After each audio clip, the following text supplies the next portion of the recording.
"Please, buy me, and make me your wife," the woman whispered, her voice thin as dust in the wind. She was bound to a post like a wild creature, her wrists bloodied by iron, her eyes stripped of everything but the will to survive.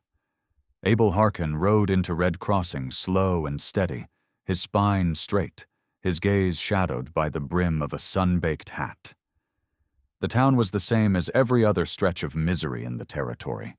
Wagons clattering, men cussing over cards, a dog barking itself hoarse. Abel moved through it like a man passing ghosts, uninterested, untouched. He was 37, tall and broad-shouldered, his frame carved by years of ranch work. Ash-brown hair curled at his collar, and lines marked his weathered face like old scars on leather. His eyes, deep-set, watchful, carried the quiet of a man who'd lived too long with grief. A broken marriage had taught him distance. A brother buried after a land dispute had taught him silence. Since then, Abel had drifted from town to town until he scraped together enough coin to buy a patch of land far from anyone who might remember his name. That place, Dry Creek Ranch, was the only thing he trusted. He'd come to Red Crossing for flour, coffee, a new file for fence posts, maybe a bottle of whiskey to dull the kind of thoughts that stirred when nights got too still. He meant to be gone before sundown. He always did. Then he heard it, a sound behind the saloon. Rough laughter, the kind that had teeth. Something mean threaded through it. Abel stopped, jaw tight. Trouble was common in towns like this. Still, the tone in those voices crawled up his spine. He told himself to walk away. He'd learned that lesson before. But some instincts don't die easy. Behind the saloon, under the building's long shadow, stood a small crowd of drunken men, half circling something they thought was entertainment. The smell of liquor and heat hung thick. Abel stepped through them, calm but alert. Then he saw her. An Apache woman, young and worn from struggle, chained to a post. Her wrists were cut raw from iron cuffs. A torn deerskin dress clung unevenly to her body, ripped at the neckline, slashed high along one thigh. Bruises painted her arms. Her dark braid was tangled with bits of broken feather. Bare feet pressed into the dirt. The ground scuffed from her fight to stay standing. Her name was Nita, though Abel didn't know it yet. She was about 24, strength still visible even under exhaustion. Her eyes, black, sharp, alive, searched the crowd not for mercy, but for a chance. One man nudged her chin up with the tip of his boot. "Pretty thing, ain't she?" he sneered. "Sheriff said she ain't worth a dime, so we'll sell her off before she drops dead." The others laughed. One reached toward her, but she jerked back, chains rattling. Abel's jaw locked. He didn't come here to save anyone. He'd built a life on not doing that. Getting involved always cost too much. Then Nita's eyes found his. There was fear there, and something else, hope, wild and trembling. Her lips parted. The words were barely sound. "Please, buy me. Make me your wife." The plea struck him like a bullet, sharp, unavoidable. She wasn't flirting. She was surviving. In this town, wife was the only word that could keep men like these from tearing her apart. Abel's heartbeat thudded once, hard. He didn't want another soul tied to his life. But the look in her eyes, someone who had no choices left, held him fast. He stepped forward. "What's the price?" His voice came out low, even. The man who'd mocked her turned, surprised that the quiet rancher had spoken. "You want her?" he drawled. "She's cheap. Won't last long." Abel didn't answer. He just waited. The man named a number. Abel pulled the coins from his coat and handed them over without a word. The laughter faded. They'd expected a show, not silence. Abel moved past them, drew his knife, and sliced through the leather that held her chains. The iron slackened. Nita's legs gave way, and she fell forward, straight into his arms. He caught her easily, his grip steady on her bruised arms. Her breath came shallow, her body trembling. For a heartbeat, she clung to his shirt, as if afraid he'd disappear. "You can walk?" he asked quietly. "I will try," she whispered. He lifted her onto Buckshot, his dark bay gelding, careful of her ribs. She winced as the saddle shifted against her bruises. Abel adjusted her until she could breathe easier, then swung up behind her. His arm circled her waist to keep her steady. Her head rested weakly against his shoulder, hair brushing his jaw. He could feel the tremor in her frame and the uneven rhythm of her breath. He clicked the reins. The horse started forward. No one in the crowd followed. The deal was done. The show was over.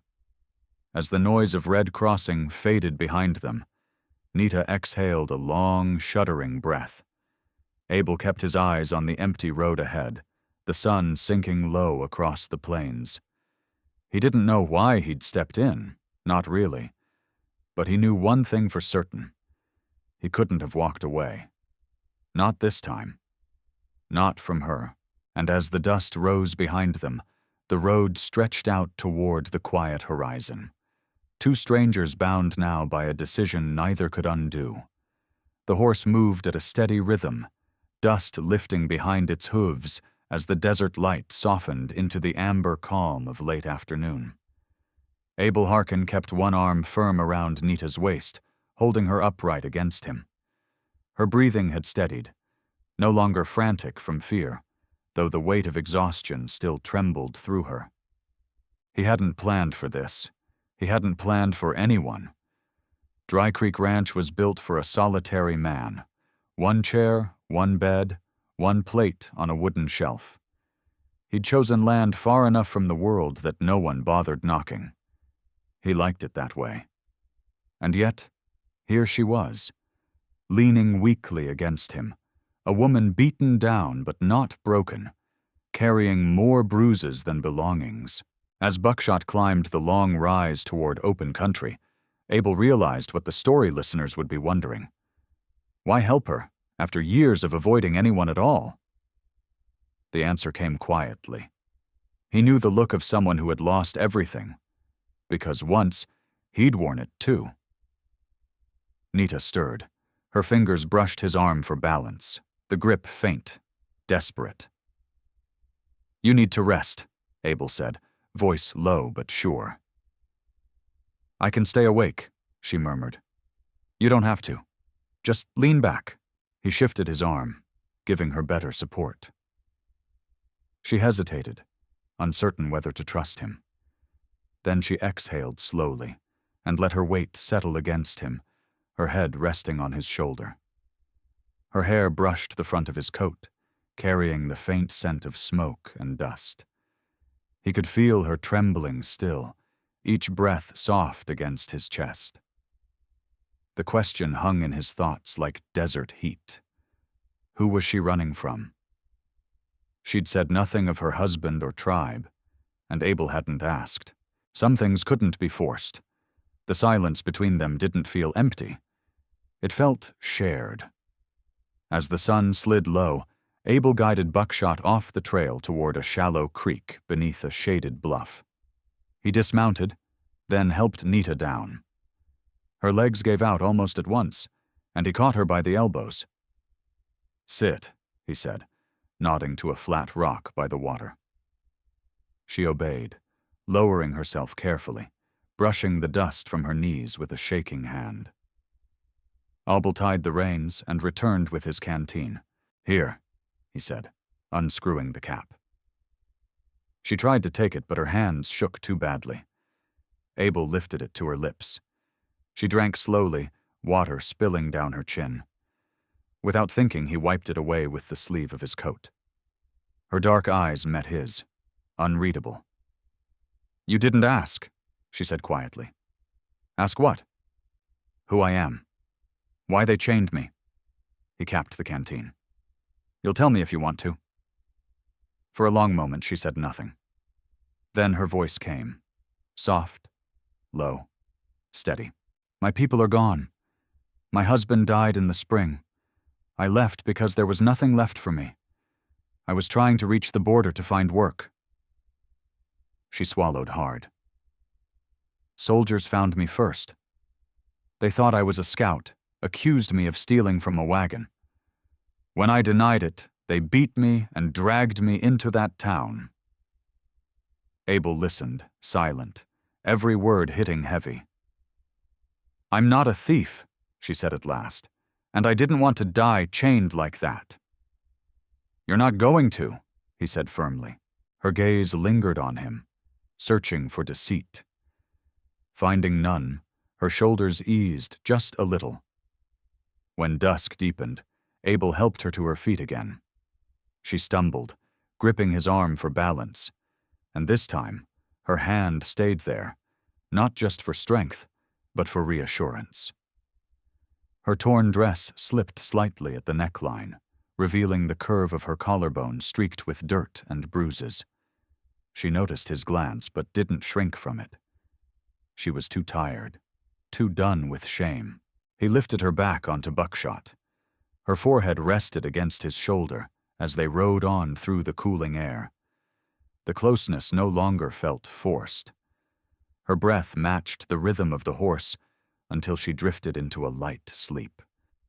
The first stars broke through the darkening sky. The scent of sage rolled across the hills. Abel's thoughts turned inward. What did he want from her? Duty? Desire? Something else entirely? The truth was simpler. He didn't want to own her. He didn't want to trade her safety for gratitude. He just wanted her alive. And for reasons he couldn't explain, her voice had stirred something in him long buried, the part that remembered what it meant to feel. When the ridge broke and the valley opened wide, the faint lantern of Dry Creek Ranch flickered below. "This is your home?" she whispered, stirring awake. "Yes," Abel said. "It's quiet. No one comes this far." She breathed out, soft and certain. "Then maybe I can breathe again." Abel tightened his hold, the words catching somewhere deep in his chest. For the first time in years, that weight he carried, the old ache, eased. The night stretched wide and calm around them as they rode down the slope.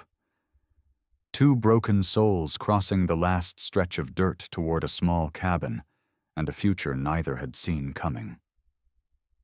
The porch lantern wavered in the wind. Nita, half asleep, leaned heavier into him. Her hand gripped his arm even in her dreams, as if her body still feared falling. "We're here," he said quietly. Her eyes fluttered open. She blinked against the light, dazed, then tried to stand. Her knees failed her, and Abel caught her again. "I'm sorry," she whispered. "You've got nothing to be sorry for," he said. "You've been through hell." And without another word, Abel lifted her into his arms and carried her up the steps. Careful, steady. It wasn't the act of a savior, nor of a man seeking closeness. It was something simpler, quieter, necessary. Yet even so, the pull between them was undeniable, and the fire of that truth followed them through the cabin door into the long, waiting dark. Nita's breath caught when Abel Harkin lifted her, and when he set her down just inside the cabin door, her fingers lingered against his shirt longer than they needed to. The small room glowed with the warmth of the morning fire he'd left burning before his trip to town. The place was simple. One bed, one chair, a narrow table, and shelves lined with tools, jars of herbs, and folded shirts. It wasn't built for company, only for a man who'd spent years choosing quiet over comfort. Yet tonight, it would have to hold 2 lives instead of 1. Nita looked around slowly, her dark eyes searching the corners of the room like someone learning what safety feels like. Abel noticed that hesitation, the kind that asks, "Can I trust this?" She had no strength left for pride, and he had shown her more mercy in an hour than most men had in a lifetime. He motioned toward the bed. "Sit, I'll get water." She hesitated. "That's your bed." "It's the only place you can rest properly," he said. "I'll make a spot by the fire." Her eyes dropped, worry flickering there, fear of what he might expect in return. Abel saw it instantly. He stepped closer, voice even and sure. "Nita, you're safe here. I don't want anything from you." Relief washed through her, visible as her shoulders fell, and she sat down at once, trembling. Something twisted inside him. Not desire, but a quiet anger toward the men who had made her believe every hand offered kindness only to take something back. He filled a bowl with warm water and returned with a cloth. She watched him approach, unsure. "You're hurt," he said. "Let me clean the cuts." She gave a small nod. Abel crouched beside the bed and started with the gash on her thigh, careful not to press too hard. Her skin was warm beneath the dirt. She inhaled sharply but didn't pull away. "You can tell me to stop," he murmured. "I will tell you if I must," she said softly. Her voice carried a steadiness that hadn't been there before. The quiet in the room was healing her in small ways. He cleaned the bruises on her arms next, wiping away layers of dust. Her torn dress slipped at the shoulder, showing more of her chest. She caught him noticing, but he wasn't looking like other men looked. He was checking to see if she was hurt. When he finished, she exhaled a long, shaking breath, the first real sign of ease he'd seen from her. "Thank you," she whispered. "You don't need to thank me."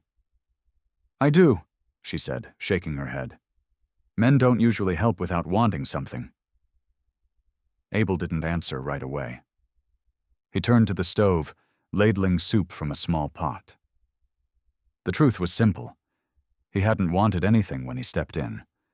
But now something unfamiliar had begun to form, something he didn't dare name. He handed her the cup. She drank slowly, both hands wrapped around the warmth. "Why did you help me?" she asked quietly. "You could have walked away." He stared into the fire before answering. "Because I know what it's like to lose everything," he said at last. "Because I've seen too many people chained down by men's cruelty. And because you asked." She absorbed the words in silence, then gave a small nod, accepting his truth without argument. As the fire crackled, Abel spread a spare blanket by the stove. He set his hat beside him and avoided glancing at the bed again. He didn't want her to feel watched. "You're sleeping on the floor?" she asked softly.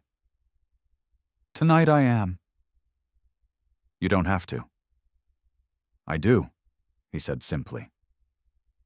Something softened in her face. Respect, quiet, and unspoken.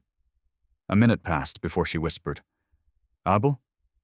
He turned slightly. "I feel safe here." He nodded once. "Good." She lay back, her hair fanning across the pillow, her breathing slow and even. Sleep found her quickly. Abel stayed by the fire, staring into the flames, his thoughts running restless. How long had she been alone? Were the soldiers who beat her still close? What had he invited into his life tonight? And what might happen if she stayed? Outside, the desert night turned cold, but inside the cabin, the warmth held steady. Nita didn't flinch in her sleep or cry out, her first real rest in days. Abel watched her for a moment, then stretched out on the floor, letting the weight of the day sink deep into his bones. 2 lives, broken in different ways, had crossed in a single afternoon. When dawn came, The cabin was wrapped in the kind of silence that feels almost sacred. The fire had burned to embers, and the early chill brushed against his face. Abel woke as he always did, before sunrise, muscles stiff from years of habit. He sat up, pulled on his boots, and looked toward the bed. Nita was still asleep, her body loose, her breathing steady. The tension that had shaped her every movement was gone. Her dress had slipped slightly during the night, revealing her collarbone and the smooth line of her chest, but she slept without fear. It wasn't what he saw. It was what it meant. She trusted him enough to rest. Abel stood, stepped outside, and drew water from the barrel. The air was cold and sharp. Birds called somewhere out in the sagebrush, and the land stretched wide under a sky just beginning to pale. This place had always been empty. Now it carried the sound of another heartbeat inside it. When he came back in, Nita was awake, sitting up on the bed, the blanket wrapped around her shoulders. Her eyes followed him quietly. "You slept," Abel said. "I did," she answered, her voice steadier. "I haven't slept like that in a long time." "You needed it." She studied him carefully. "What will you do with me now?" He paused, setting down the tin cup he'd filled.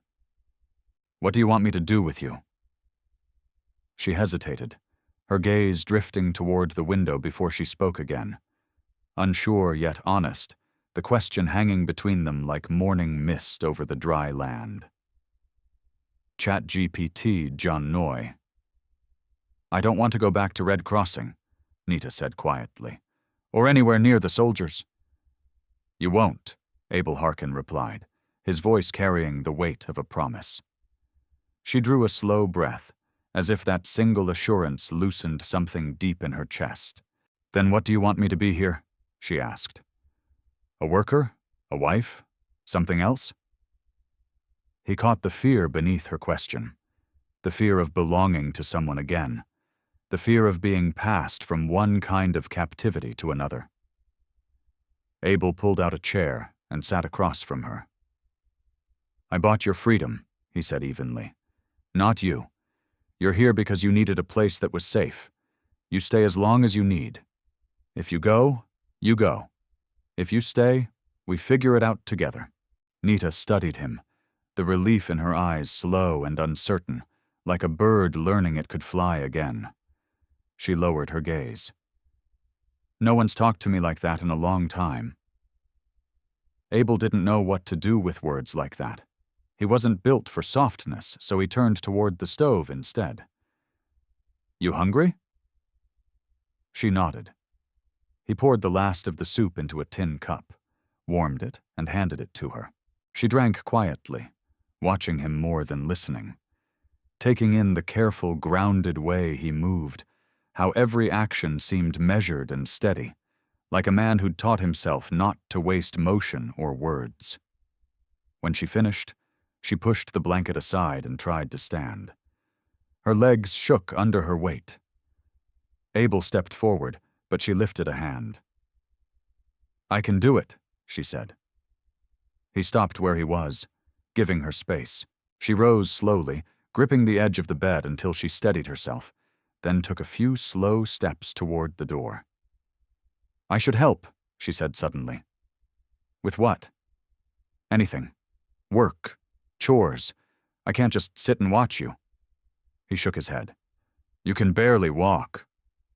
"I'll get stronger." There was steel beneath her exhaustion.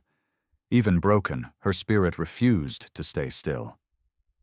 Abel respected that. Maybe the listeners of this story would ask why she chose to stay on a stranger's ranch. The truth was beginning to form. She wasn't seeking protection. She was seeking purpose. "You can sweep," he said. "If your legs give out, stop." She nodded. He handed her a broom. Nita moved carefully around the cabin, brushing the dirt toward the door in small, steady strokes. Every motion seemed to cost her. But she didn't complain. Abel went outside to chop firewood, glancing in now and again to make sure she hadn't fallen. By midday, her face was flushed, and sweat shimmered along her collarbone. The torn neckline of her dress slipped lower as she leaned forward, revealing a soft line of skin, though she didn't notice. And Abel didn't stare. He only felt a quiet protectiveness, the kind born from seeing how much the world had taken from her already. "That's enough," he said, stepping back inside. "I can do more later." "You'll rest," he said firmly. She sat back on the bed, catching her breath, and he handed her a cup of cool water.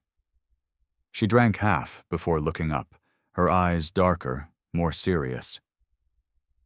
"Abel, what if the soldiers come looking for me?" He'd known the question would come. "They won't find you here," he said simply.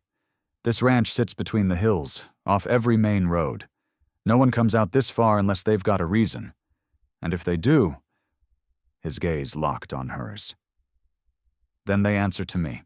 Nita studied him for a long moment, reading his face, then exhaled.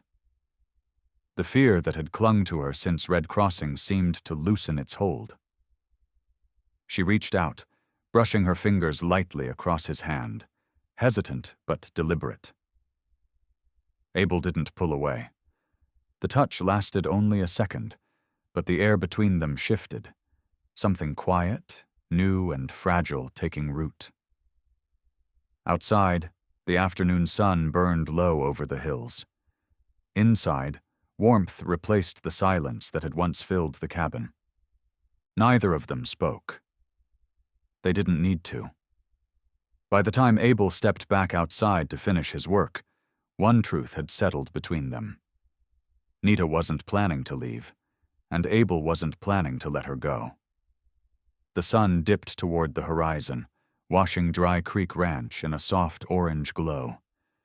Abel stacked the chopped wood in clean, even rows, the kind of order that used to keep his thoughts from unraveling. But today, his focus slipped. Each time he wiped sweat from his brow, his eyes drifted toward the cabin door, checking, without meaning to, that she was still there.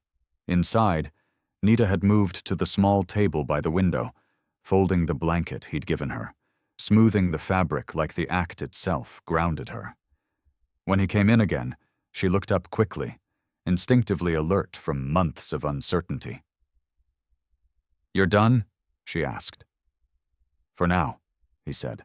She watched him hang his coat by the door, her gaze lingering with questions she didn't yet speak. Perhaps the same ones anyone listening would wonder. Did he regret bringing her here? Was she a burden? Would he send her away when the quiet got too heavy? Abel stirred the pot simmering on the stove. "You hungry?" "Yes," she said softly. "But I can wait if you're tired." "You won't wait," he said. "You need food." She studied him again, measuring the way he said it, not commanding, just sure. "You act like you've spent your life taking care of people," she said. The remark caught him off guard. It wasn't meant as judgment. It was truth. "I had a brother," he said after a pause. "Younger by 3 years. He needed looking after." "What happened to him?" Abel's jaw tightened. The wooden spoon froze mid-stir. For a second, he considered brushing it off, but she'd already given him her story. It felt wrong to withhold his. "He was killed," he said quietly. "Land dispute turned bad. I wasn't there when it happened." Nita's voice softened. "I'm sorry." He gave a faint shrug, but the ache in his tone said more than his words. "It was a long time ago." "But you still carry it," she said gently. He didn't answer. Instead, he ladled soup into 2 cups and handed one to her.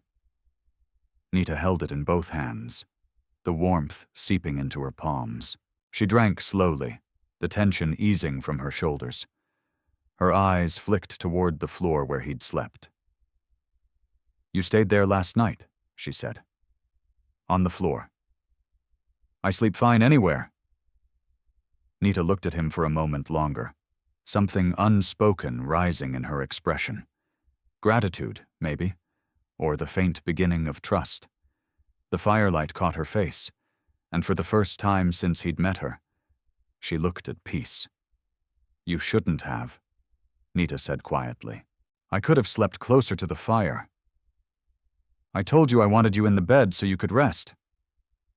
But you didn't rest, she countered softly. Abel Harkin turned to face her fully.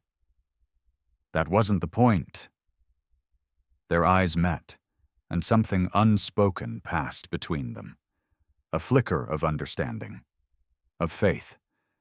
Nita seemed to realize he wasn't pretending, that his kindness wasn't a mask or a bargain. It was real. After they ate, Abel stepped outside to check the fences before dark. Nita followed him only to the doorway, leaning against the frame, still too weak to walk far. She watched him cross the pasture, his stride steady, sure, the easy motion of a man who belonged to the land.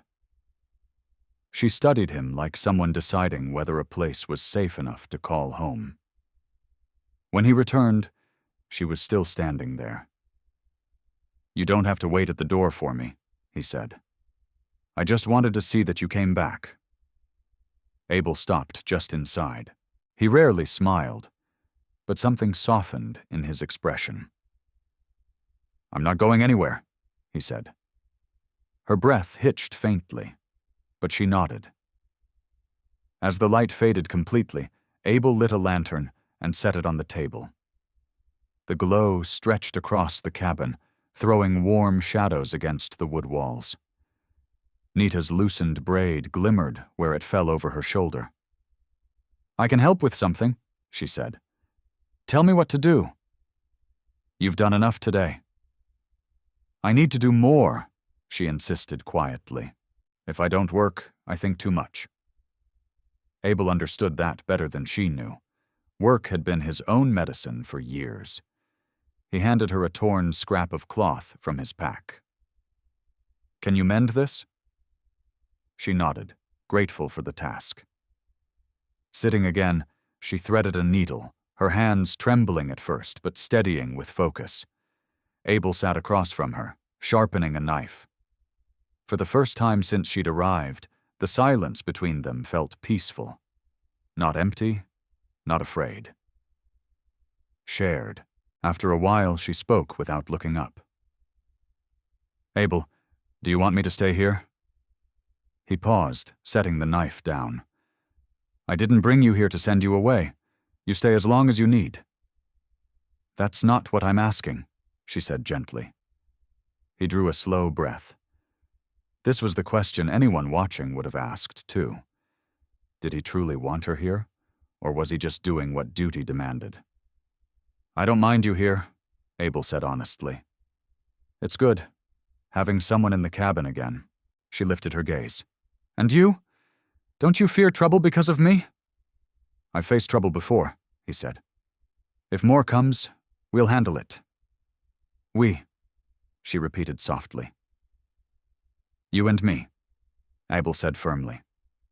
Her breath caught. She looked down at the cloth, blinking once as if that single word, we, had changed something inside her. Later, as Abel rose to add another log to the fire, Nita stood beside him, unsteady but determined. The firelight brushed across her face, the faint curve of her cheek, the dirt-smudged line of her neck, the open tear at her dress. Abel turned away politely, but she noticed. You treat me like I still belong to myself, she said quietly. You do. Her eyes met his, gratitude deep in them. She reached out and touched his forearm, just a light, deliberate touch. A gesture not of need, but choice. Abel didn't move. The cabin stilled around them, warm and alive in the firelight. For the first time since that brutal afternoon in Red Crossing, both felt a fragile sense of hope, like the weight of tomorrow might be something they could carry together. Night settled fully over Dry Creek Ranch, but inside, the fire and lantern kept a steady glow. Nita finished stitching the torn cloth and set it aside, a quiet satisfaction in her eyes. Abel cleaned the last of his knives, and the small room felt lived in for the first time in years. It wasn't empty anymore. As midnight edged closer, a new question lingered in the air. Where would she sleep tonight? The night before, the bed had been hers because she could barely stand. But now the choice carried meaning. "Abel," she said softly, "if you want your bed back, I can sleep by the fire." "No," he said without hesitation. "You take the bed." She hesitated. "And you? You can't keep sleeping on the floor." "I can," he replied. "It's nothing new." "But you shouldn't," she said, her tone firmer now. "You gave me safety. I don't want to take more than I should." He paused, thinking. He'd never invited anyone into his private space, never shared his small world, or let someone close enough to question where he slept. But she wasn't asking out of entitlement. She was asking out of respect. And that mattered. "You stay in the bed," he said quietly. "At least until you're well." She looked at him for a long moment. "And after that?" He opened his mouth, then stopped. That was the question hanging over both of them, the one even he couldn't answer. "We'll decide when we get there," he said. Nita accepted that. She rose carefully, steadying herself on the table. Abel started forward to help, but she raised a hand, managing her own balance. It wasn't her strength that impressed him. It was her will to reclaim it. She crossed to the bed, the firelight tracing the shape of her collarbone and the faint shimmer of her skin beneath the torn neckline. Abel turned away, giving her privacy. "Thank you," she said softly behind him, "for giving me a place to breathe." He nodded once. "Get some rest." She lay down, adjusting the blanket. Abel banked the fire and spread his bedroll near the wall, close enough to keep watch, far enough to keep respect. The steady rhythm of her breathing filled the quiet cabin. Minutes passed before she spoke again. "Abel, do you think about your brother often?" He exhaled slowly. "More than I say." "I know what that feels like," she whispered. He turned his head toward her shadow in the dim light. "Your husband?" Nita nodded faintly. "He wasn't cruel. He died from fever. The Red Mesa clan wanted me to remarry, but I couldn't. They said my grief made me weak, that I slowed them down." Abel's chest tightened. "You weren't weak." She didn't answer, but her breathing steadied again, like someone finally being believed. The night deepened, but inside the cabin the warmth held, quiet and constant, as if both their ghosts had finally found a place to rest. "Is that why you left?" Abel Harkin asked quietly. Nita nodded. "They wanted me to belong to someone else right away," she said, her voice low and even, though a tremor lived beneath it. "As if I had no say. As if I was something to pass along."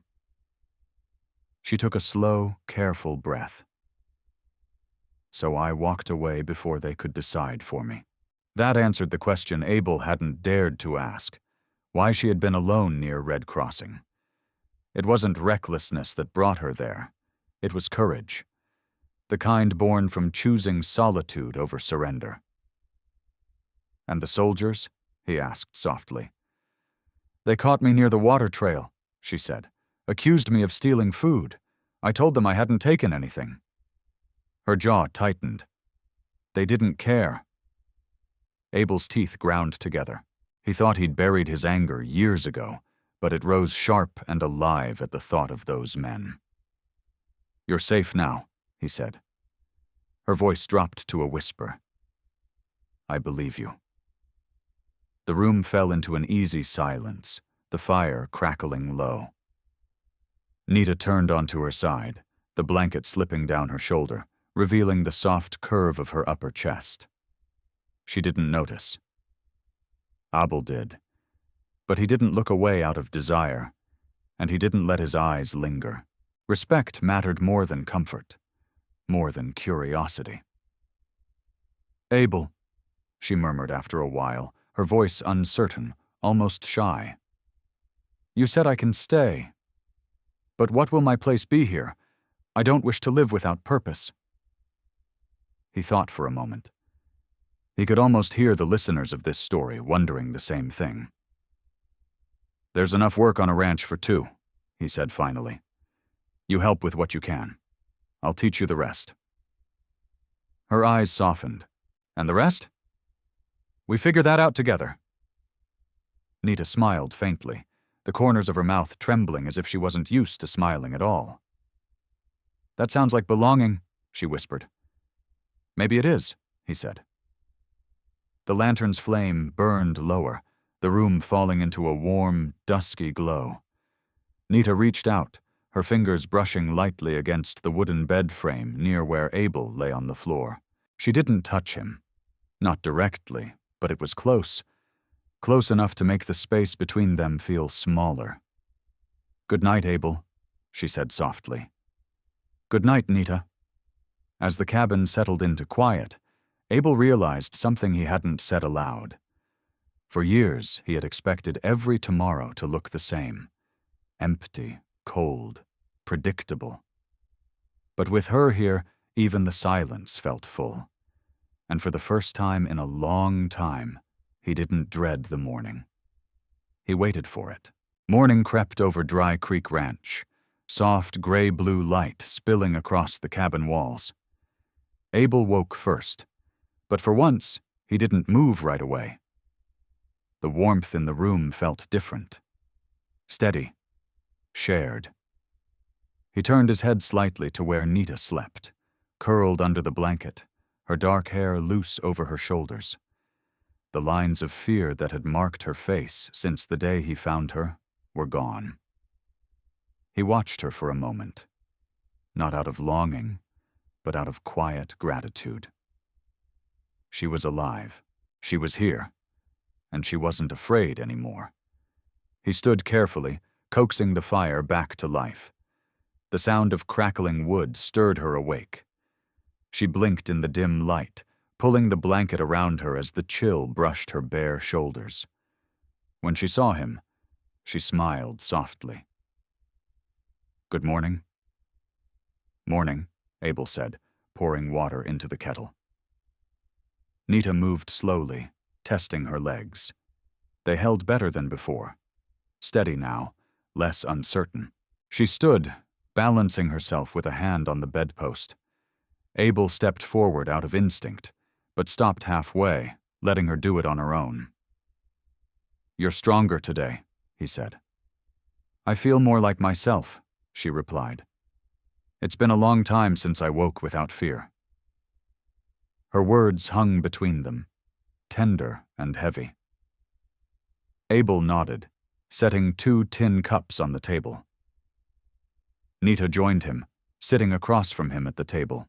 The torn neckline of her dress had slipped again, and this time she noticed, pulling the fabric up quickly. Abel looked away, not out of discomfort, but out of respect. Still, something stirred in him. Something quiet and human that he didn't yet know how to name. Warming her hands around the cup, she said, "I want to start working today. Real work." "Only if you're ready," he said.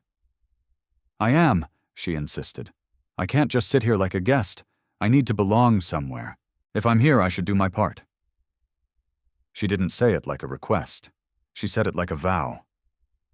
Abel saw it for what it was, the need to reclaim her worth. "We'll start small," he said. "No heavy lifting." She smiled faintly. "You sound like an old man." Abel raised an eyebrow, and she pressed her hand to her mouth, stifling a small laugh. The sound was soft, real, and it loosened something in him that had been locked away for too long. After breakfast, they stepped outside. The morning air was crisp, carrying the scent of sage and damp earth. Nita walked beside him, not behind, her posture straighter with every step. She looked around, taking in the fences, the shed, the horses grazing in the distance, absorbing it all like someone memorizing a new life. "Where do you begin your day?" she asked. "Checking the stock, then the fences," Abel replied. "Show me," she said.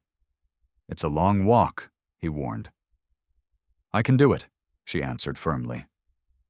Abel studied her. She wasn't pretending to be strong. She was determined to become strong again. He nodded.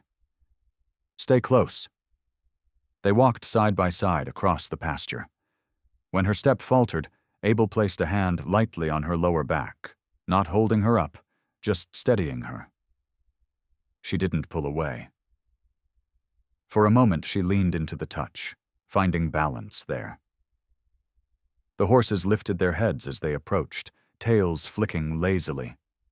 Nita's eyes softened. "They're beautiful." "Good stock," Abel said. "Not fancy, but dependable." "Dependable is better," she murmured. The way she said it held a deeper meaning, and he understood it without her explaining. He showed her how to check the troughs, how to test the fence rails, how to listen for signs of trouble among the herd. She paid close attention, her eyes sharp, her questions thoughtful. After an hour, her steps began to slow. She swayed once near the fence, catching herself. Abel reached out and steadied her shoulder. "That's enough. I can keep going," she protested softly. "You shouldn't." She stopped arguing. Her breathing steadied. She looked up at him, her eyes calm and warm.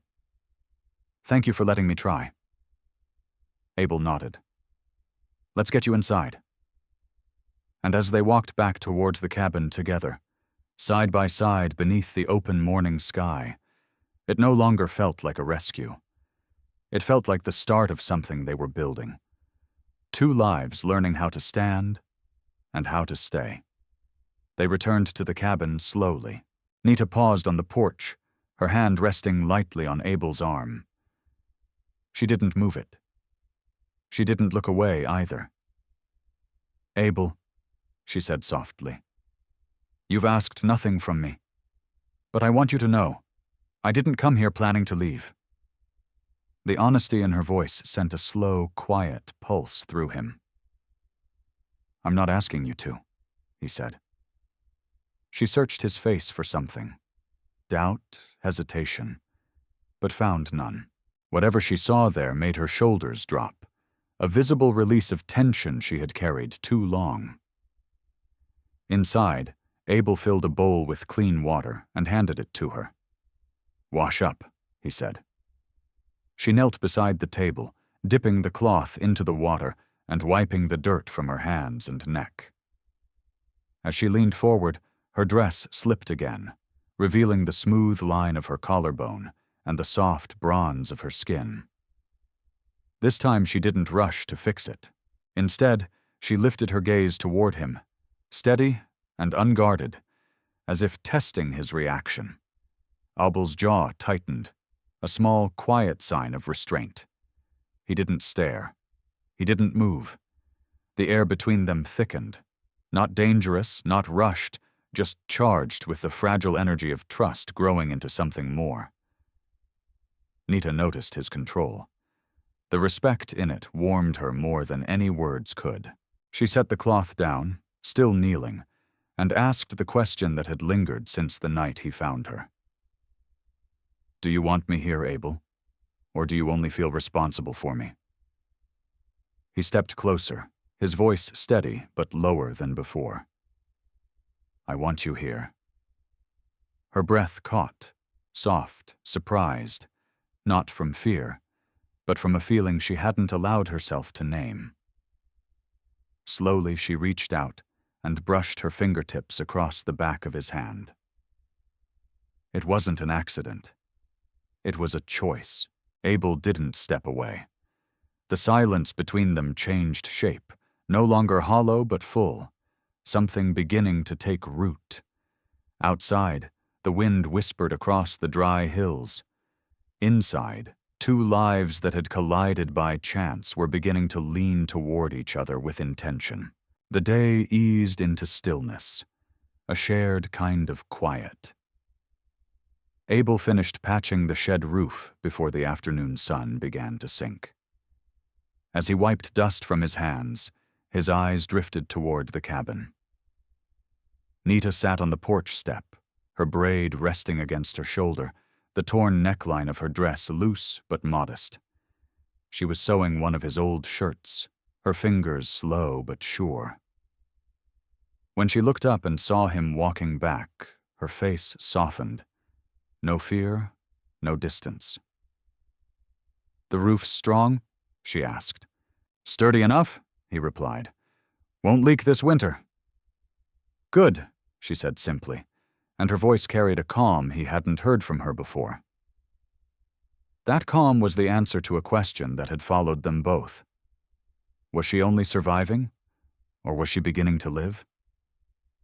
She looked like someone who finally believed she belonged somewhere. "Come sit with me," she said. Abel hesitated, not out of reluctance, but because sitting beside her meant something now. Still, he stepped up and lowered himself beside her. Their shoulders nearly touched. Nita folded the shirt neatly on her lap. "I've been thinking." "About what?" "About staying here." He swallowed once, quietly. "You already told me you weren't planning to leave." "I know," she said, her eyes holding his. "But there's a difference between not leaving and choosing to stay." Her words hit him harder than he expected. She wasn't talking about survival anymore. She was talking about belonging. "And what are you choosing?" Abel asked softly.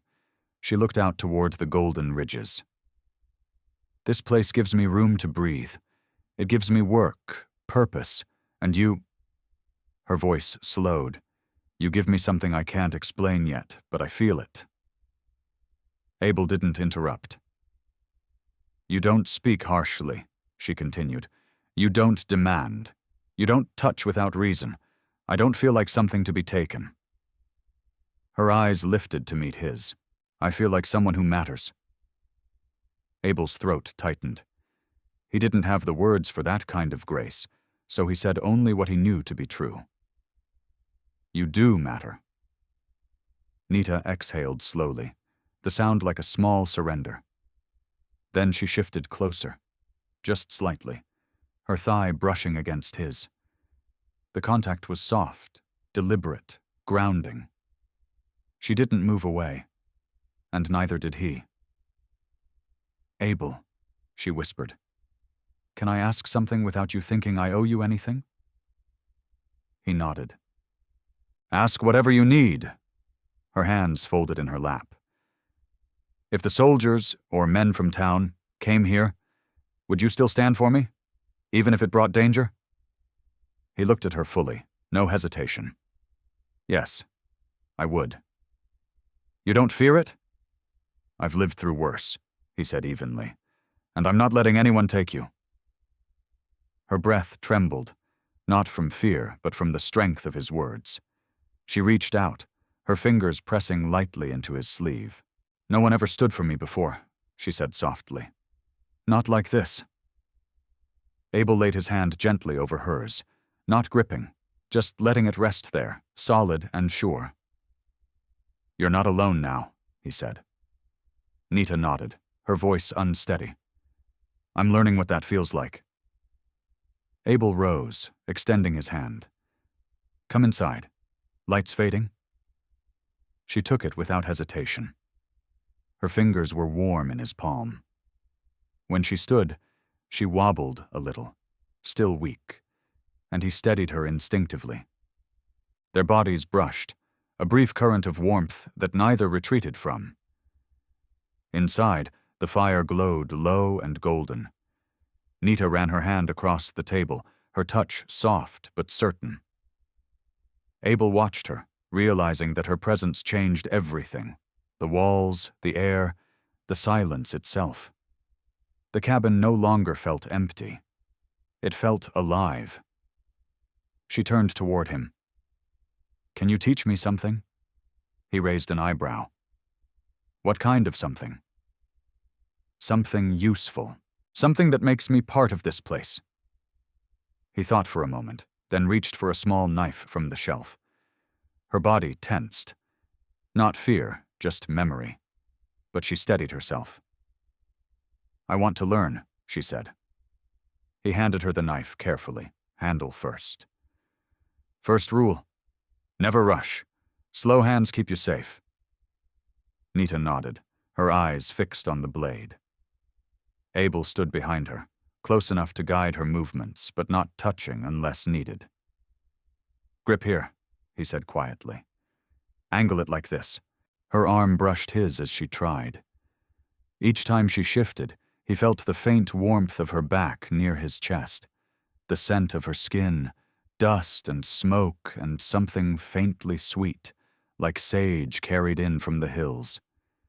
He kept his breath steady, his voice calm, his hands sure.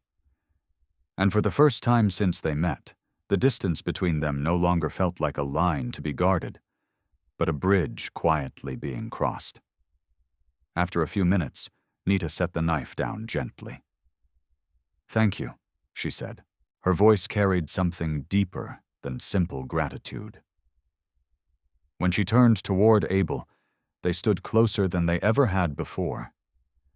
Her breathing came slow and even, her chest rising and falling just an inch from his. The torn neckline of her dress slipped again, revealing the soft curve of her collarbone and the warm bronze of her skin. This time, she didn't fix it. Her eyes held his. "Abel," she whispered, "I don't want you to sleep on the floor again." He swallowed, steady but tense. "You need the bed." "I'm not asking to take something from you," she said softly. "I'm asking because I feel safe when you're near." His heartbeat tightened. Slow, heavy, certain. He didn't step forward. He didn't step back. "Nita," he said carefully, "you've been through too much. I won't take advantage of that." "You're not," she replied, her voice sure. "I know the difference." The truth in her words cut through every hesitation left in him. She lifted a hand and pressed her palm against his chest, over the steady rhythm beneath his shirt. The touch was light but full of meaning. Abel's breath left him in a slow exhale. His eyes met hers.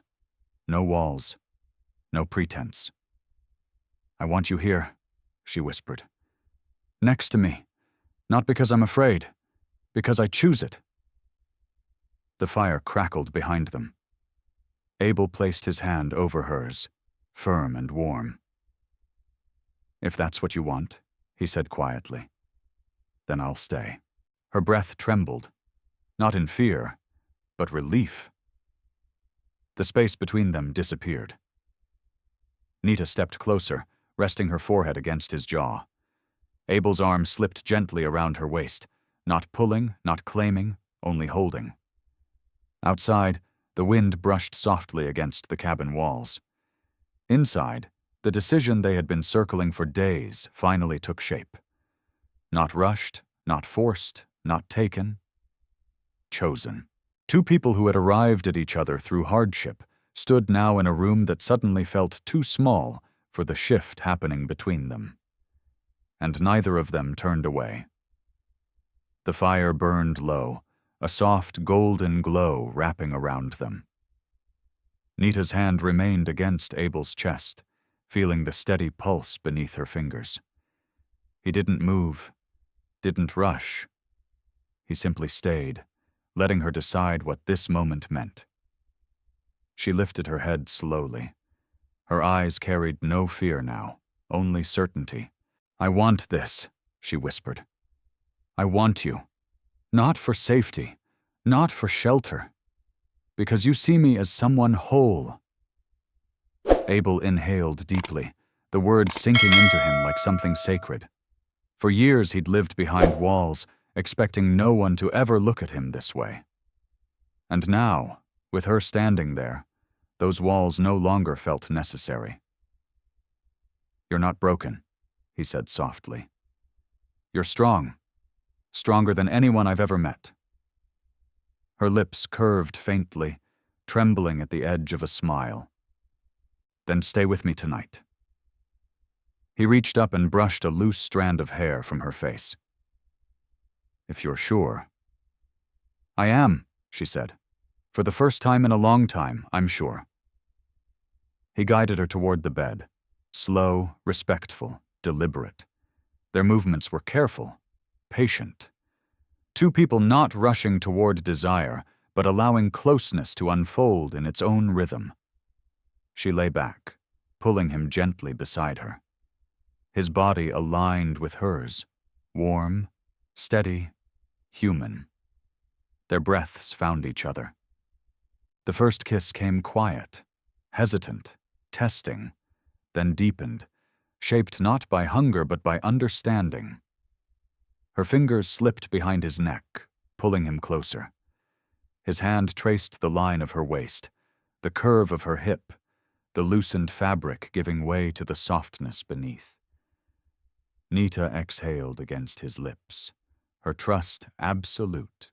Hours passed in warmth and stillness, marked not by urgency, but by the slow, unspoken connection of two people who had both been lost for too long, and finally found one another. When sleep came, she curled against his chest, her hand resting where fear used to live. Morning light crept through the cracks in the shutters, spreading gold across the bed. Nita stirred, blinking softly, then turned toward him. Abel was already awake, his arm draped loosely around her waist, his gaze calm, grounded. "Good morning," she murmured. "Morning," he said, brushing his thumb gently across her cheek. She sat up slowly, the blanket falling to her waist, her dark hair spilling across her shoulders. The torn dress clung loosely, but she didn't hide herself.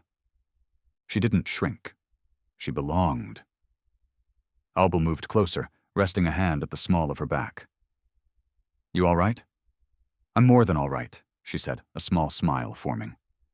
"I feel alive again." He smiled too, rare, quiet, real. They dressed and stepped outside. The air was cool, carrying the scent of sage and damp earth. The sky stretched wide and blue over the hills. Nita looked across the land. The fences, the pasture, the cabin standing steady against the wind. "I want to help you fix this place," she said. "All of it. Not because I owe you, but because I want it to be home." "It already is," Abel said. She reached for his hand, fingers weaving through his. "And you?" she asked softly. "Are you ready to not be alone anymore?" He squeezed her hand, his voice steady. "I'm ready." As they walked towards the pasture, the last questions that had shadowed them, whether she would stay, whether he wanted her, what would become of them, faded away. The choices had been made. The path ahead was clear. Nita stopped and turned to him. "Abel." "Yeah?" She lifted his hand and pressed it against her heart. "I choose you," she said. "Not because you saved me, because you stayed." Abel pulled her into a quiet embrace, his lips brushing her hair. "I'm not going anywhere." Their future wasn't built on rescue or fear.